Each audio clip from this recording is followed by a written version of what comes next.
आपके अंदर है जबरदस्त भावना, अगर आपके अंदर है जबरदस्त लगन, अगर आपके अंदर है ये मजबूत लगन, तो बड़े से बड़ा संकट आप कटवा कर ही मानोगे। जय श्री राम सभी भक्तों को, जय माता की। फिर एक नई वीडियो के साथ हाजिर हो गए हैं। और आज की जो हमारी वीडियो है इसमें आप बताइए, हमारे पास जो है एक लड़की ने कॉल किया, सोनाली मेहरा नाम है उनका, महाराष्ट्र से हैं। वो कहती हैं कि गुरुजी इस विषय पे जरूर वीडियो बना दीजिए कि हमारी जिंदगी जो है काले जादू ने तबाह कर दी।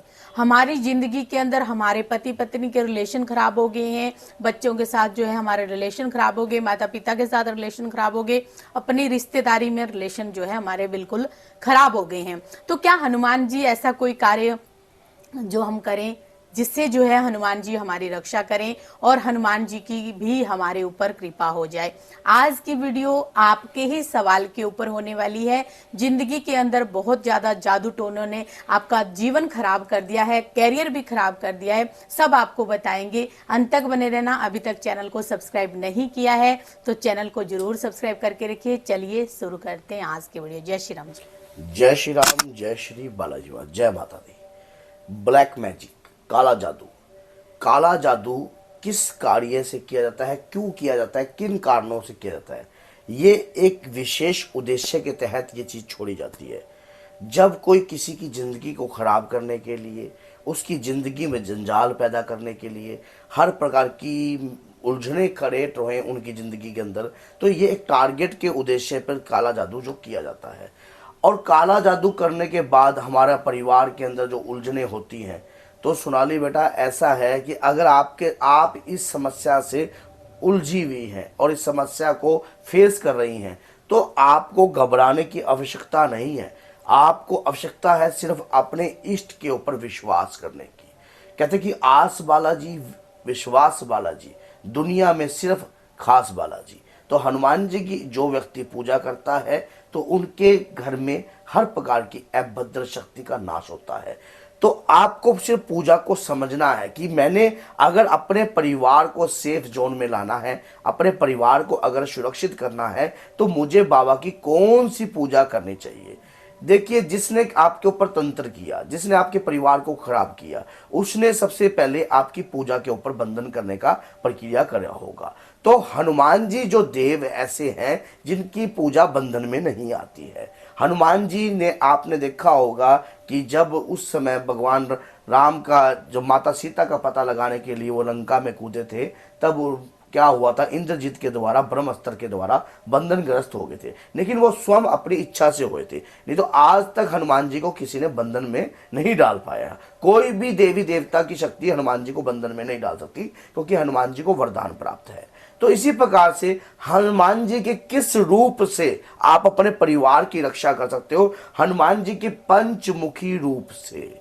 हनुमान जी के पंचमुखी रूप की कृपा को अगर आप जागृत कर देते हो, अगर उनकी कृपा को अपने घर के अंदर आप बुलाते हो, तो ये यकीन मान लेना कि तंत्र के तहत महाबली शक्ति भी अगर आपके घर में छोड़ी गई होगी, कितनी भयंकर से भयंकर अगर शक्ति आपके घर में होगी, तो हनुमान जी उस विद्या को स्तंभित कर देंगे। हनुमान जी का पंचमुखी रूप बना ही इसलिए है कि जो माया जाल को खत्म किया जा सके। जब आपको पता है रावण जो था पाताल लोक में भगवान राम को ले गया था, तो उस समय 5 दीपकों में एक साथ बुझाने थे। तो वो माया को कैसे हरा हनुमान जी ने, आप ये देखिए माया को कैसे हरा। उसी प्रकार से आपके घर की हर प्रकार की माया को हनुमान दादा जो हैं हर लेंगे। लेकिन समझना कैसे है, आपको पंचमुखी दीप का दान करना होता है। अपने घर में पंचमुखी दीप का दान 2 बजे से लेकर 4 बजे तक सुंदरकांड का पाठ कर लो। दोपहर को या फिर रात्रि को 2 बजे से लेकर 4 बजे तक।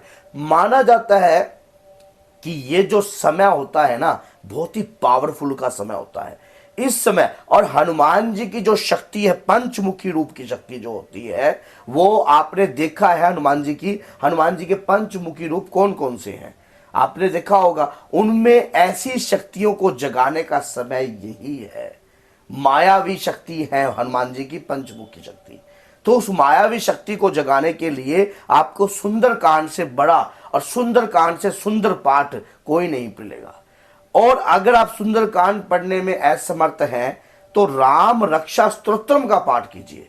इस समय पर राम रक्षा स्तोत्रम के 3 या 11 पाठ करने से भी लाभ प्राप्त होता है। तो यहाँ पे मैं एक सवाल और पूछ लेती हूँ कि हमारी बुद्धि, हमारा जो ज्ञान है, हमें जो है मन ही नहीं करता पूजा करने का, हमारा मन ही नहीं करता, हम कैसे पाठ करें? तो उसके लिए कोई उपाय बताइए ताकि हमारा दिमाग भी जो है काम करने लग जाए और पाठ करने का हमारे अंदर भक्ति उठ जाए। ऐसा होता है कि जब तंत्र के तहत ये बात बिल्कुल पॉइंट वाली बात है कि जब अब हमारा मन ही नहीं करेगा किसी कार्य को करने के लिए तो हम क्यों करेंगे उस काम को? जी। और इसके लिए आपको समझना यह पड़ेगा कि मन को कैसे लगाना है। देखो, आप दुखी हो, अब हनुमान जी के मंदिर में जाकर चुटकी भर सिंदूर जो है 3 मंगलवार आप अपने ऊपर से वार कर हनुमान जी के चरणों में दीजिए। उसके बाद बाबा से प्रार्थना कीजिए कि हे बाबा, हे संकट मोचन, मुझे आदेश दीजिए। माना जाता है हनुमान जी की जो सिंदूरी मूर्ति होती है ना, वो घर में भी नहीं रखनी चाहिए, क्योंकि उस मूर्ति का एक नियम है, एक पालन है। और जहां पर हनुमान जी की सिंदूरी मूर्ति है तो उसमें स्वयं हनुमान जी ही वास करते हैं। और वहां पर जब वो सिंदूर चढ़ता है ना, तो जब आप, चाहे आप लेडीज है या जेंट्स है, कोई भी है, तो उस मूर्ति को आप प्रणाम कर कर जो भी बात कहोगे, जो भी बात बोलोगे, वो बाबा उस बात को सुन के आपके साथ चलकर आपका कार्य भी करेंगे। पहले आप जाकर बाबा को अपनी बात सुनाइए कि बाबा मैं परेशान हूं, मेरा केस समझिए, मेरा केस क्या है। चाहे दुनिया आपको पागल कहे, क्योंकि जो भक्ति की राह में चलते हैं ना, जो बाबा की कृपा को प्राप्त करने के चलते हैं, उन्हें दुनिया पागल ही कहती है। तो इसलिए जब पागल कहे, लेकिन आपने पीछे नहीं हटना है।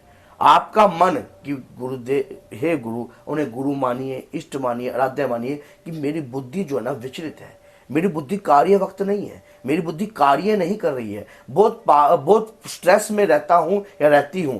बाबा प्रार्थना सुन लीजिए। चुटकी भर सिंदूर अर्पण करने से, आप लेडीज भी चुटकी भर सिंदूर इस प्रकार से अर्पण कर सकती है।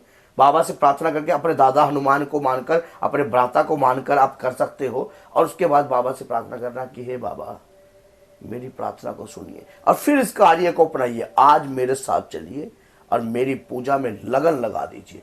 कहते हैं कि जब लगन उससे लग जाती है ना, फिर आप मगन अपने आप हो जाते हो। आज के लगाए हुए फिर पीढ़ियों में इतिहास रचते हो। तो इसी प्रकार से क्या होता है कि जब तक आपके शरीर की ऊर्जा जागृत नहीं होती है, तब तक आपको कृपा की पता नहीं लगता कि हनुमान जी की कृपा क्या है। जिस दिन वो अंदर की ऊर्जा जागृत हो जाती है, उस दिन आपको पीछे मुड़कर देखने की आवश्यकता नहीं पड़ती। जैसे इन्होंने कहा कि हमारी लगन नहीं लग रही, और लगन लगानी बहुत जरूरी है। फिर उसके बाद दुष्ट आत्मा भी आपके पास से भागती नजर आएगी, डरती है। तो अब जैसे कि आपको समझ में आ गया कि पहले क्या कार्य करना है, उसके बाद ये पाठ कीजिए। रात्रि का पाठ फलदायक होता है और ये कृपादायक होता है, आपके जीवन को नई दिशा प्रदान करता है। और जब आपके ऊपर वशीकरण कर रखा हो, मोहन कर रखा हो, या स्तंभन कर रखा हो, मारसन कर रखा हो, उचाटन कर रखा हो, अभद्र काली शक्ति कर रखी हो, मसान काली शक्ति कर रखी हो, कोई भी कार्य किया गया हो,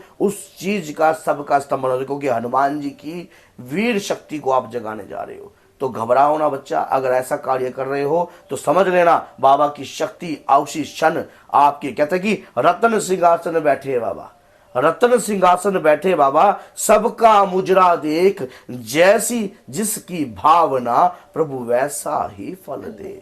जो बाबा जिस आपकी भाव को देखते हैं, आपकी भावना को देखते हैं। अगर आपके अंदर है जबरदस्त भावना, अगर आपके अंदर है जबरदस्त लगन, अगर आपके अंदर है ये मजबूत लगन, तो बड़े से बड़ा संकट आप कटवा कर ही मानोगे। तो बोलिए जय सीताराम, जय श्री बालाजी, जय माता।